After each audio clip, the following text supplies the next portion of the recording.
네, 2024년 12월 30일 이정훈입니다. 이 방송이 31일 날 나갑니다. 갑진년이 끝나갑니다. 갑진년 참 드라마틱하게 끝나갑니다. 을사년은 또 얼마나 을씨년스러울까요? 헌법재판소의 정치를 비판하고자 합니다. 헌법재판소가 쿠데타를 하고 있다는 게 저희 판단입니다. 앞선 방송에서 쿠데타는 군대만 하는 게 아니라 정부 기관도 할 수 있다고 그랬습니다. 왜 헌재가 쿠데타를 하고 있느냐? 자기 맘대로입니다. 자기 맘대로. 이게 뭔가 하면은 지금 한덕수 대통령 권한대행에 대해서 민주당이 절대 다수인 국회가 탄핵을 했습니다.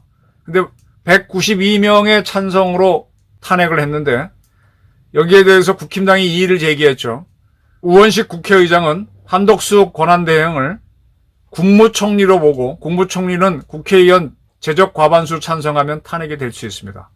그래서 151명이 넘었으니까 탄핵이다 그랬고 국힘당은 국무총리지만 현재 맡고 있는 거는 대통령 권한대행이니까 대통령으로 보고 제적 3분의 2, 즉 200명 이상의 찬성이 있어야 된다라고 보면서 이의를 제기했습니다.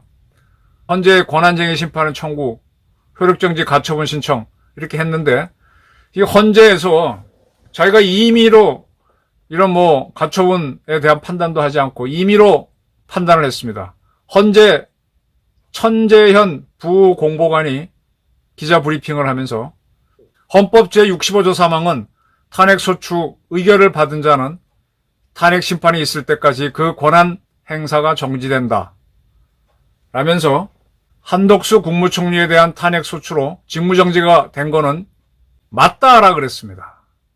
지금 효력정지 가처분 신청에 대해서 판단도 하지 않고 지금 맞다 그랬어요. 부공보관이 이래도 돼? 누구 맘대로. 아니 이진숙 씨 때는 가처분 해서 그걸 받아줘가지고 23조 1항의 효력을 일시 정지시켰는데 이건 그것도 없이 헌재가 부공보관이 나서 그냥 얘기를 해. 국회에서 그렇게 150명 이상 찬성이 있어서 한덕수 총리 직무를 정지시키는 게 맞다라는 이런 판단을 자기가 해줍니다. 이거 쿠데타예요. 헌재의 정치예요. 그는 국회의장의 가결 선포 행위로 탄핵소추 의결이 완성됐다면 국회의장이 땅 가결됐습니다라고 했다면 위 규정에 따라 헌법 65조 3항 한덕수 총리는 직무가 정지된다고 볼 수 있고 별도의 현재의 결정이 있지는 않는 한 탄핵소추 의결의 효력이 부인되기 어렵다는 것이 중론으로 알고 있다. 자기가 알고 있다는 걸 가지고 결정도 아니고 가처분 판결도 아니고 이거 뭐예요? 그러면 자기 맘대로 엿장수 맘대로 다 하는 거네. 이 대한민국이 사또 나라야? 지금 헌재가 엉망진창입니다. 대한민국 헌법을 지키라고 하는 기관이 자기가 가처분 받아준 걸 가지고 대한민국 법률을 효력정지시켰어요. 그 건이 지금 사정이 그래서 그때만 요걸 적용시킨다라고 해야 되는데 윤석열 대통령에도 적용시켜버렸어. 그래서 윤석열 대통령 탄핵 심리를 지금 시작했습니다. 그래놓고 지금 문제가 지금 자기네 재판관이 6명이니까 6명만으로 선고를 할 수 있는지 윤석열 탄핵 결정을 할 수 있는지 그걸 논의하고 있대요. 근데 문제는 내년 4월이 되면 또 2명의 재판관이 빠져나갑니다. 그 보충이 안 되면 4명인데 그럼 4명이 할 수 있는지도 한번 판단해 보라 그러지. 아니 헌재라고 하는 거는요 대한민국 헌법을 지키고 법률을 지키라고 만든 건데 그래서 이런 다른 뭐가 문제가 되면은 그걸 판단을 해주는 건데 자기네가 임의로 판단해서 법을 세워버려. 자기네 법조차도 세워버려. 자, 아까 헌재의 부공보관이 이미 국회의장이 땅 했으니까 효력이 있다라고 말했으면요. 윤석열 대통령이 계엄을 선포했다. 계엄 선포하는 과정에 문제가 있었죠. 국무회의를 제대로 열었느냐, 심의가 있었느냐, 그리고 심의 결과 국무위원들이 나 동의한다라는 부서를 했느냐, 없었죠. 없었어요, 분명히. 근데 대통령이 나와서 일방적으로 선포했습니다. 그리고 계엄군들이 움직였어요. 그러면 이거를 내란으로 보는 게 공수처, 검찰, 경찰, 국수본, 국방부 조사본부예요. 근데 대통령이 계엄 선포하면 계엄 선포지 그 앞에 뭐가 문제가 있어도 그 문제가 안 되는 거 아니에요. 헌재 논리대로 하면 헌재 논리대로 하게 되면 윤석열 대통령이 뭐가 됐든 앞에서 뭐 제대로 심의가 있었는지 부서를 했는지 따질 거 없이 윤 대통령이 통수권자로서 계엄을 선포하면 계엄이 선포된 거지. 그거 뭐하러 지금 내란으로 보고 수사하라고 이 난리 부르스를 치냔 말이야. 그리고 그 계엄을 국회에서 해제하십시오 하고 의결했을 때 그걸 받아줘서 해결했으면 그걸로 끝이지.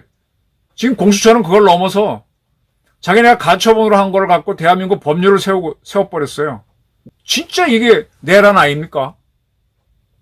이런 헌재를 우리가 운영해야 돼요. 이게 공수처까지 나서갖고 더 나대고 있습니다.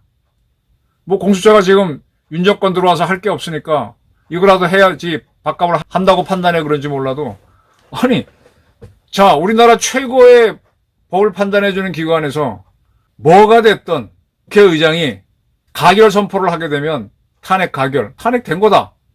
그러면 윤 대통령이 계엄 선포하면 그 앞에서 국무회의 심의가 제대로 됐는지 부서가 있는지 그러나 어쨌든 국무위원 11명은 의결 정적수는 왔잖아요.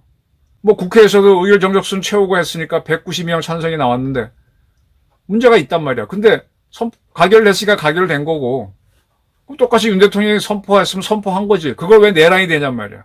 여기에 대해서 헌재가 답변해야 돼요. 여기에 대한 고민 없이 대한민국 언론들이 윤 대통령이 만 야단치는 거는 공정하지 않고 헌재가 이제부터는 헌재입니다. 헌재가 엉망으로 가면요. 헌재는 잡아야 돼요. 요 앞서도 그 가처분 신청에 대해서 그걸로 법률 효력 정지시키는 거는 헌재 재판소장 대행하고 사무처장이 답변하는 걸로 그냥 갔잖아. 지들이 뭔데? 지들 또 같이 의견을 정해서 해야지 뭐 그런 걸로 안다라고 하면서 그냥 가는 게 어딨어. 이 헌재가 박근혜 대통령 탄핵 결정할 때도요. 그때 8명인데 6대1로 나왔던가? 반대 의견이 있었어요. 그럼 그렇게 그대로 해서 6명 찬성이면 탄핵이니까 탄핵된다라고 해도 되는데 그걸 때 이영미 소장 대행이 다시 회의를 소집해서 어쩌고 저쩌고 해서 만장일치로 만드는 정치적 행위를 했잖아요. 헌재의 정치가 심각합니다, 이거. 저는 현재의 저런 현재라면은 윤 대통령 탄핵권도 이상하게 할 거라고 봐. 대한민국 헌법을 지킬 의지가 없고 자기들이 너무 교만에 빠진 거야. 제가 그 전에 몇 번 말씀드렸죠. 제가 술 먹기 제일 재수 없는 사람들을 판사라 그랬죠. 꼭 지들이 뭐 마음대로 다 하고 난 회사 오너도 그렇게 하는 거 못 봤어요. 헌법재판관이라고 자기 마음대로 헌법을 마음대로 막 바꾸고 법을 마음대로 해? 저는 헌재에 대해서 국민 저항이 있어야 된다. 헌재의 정치, 헌재의 쿠데타를 막아야 된다라고 봅니다. 감사합니다.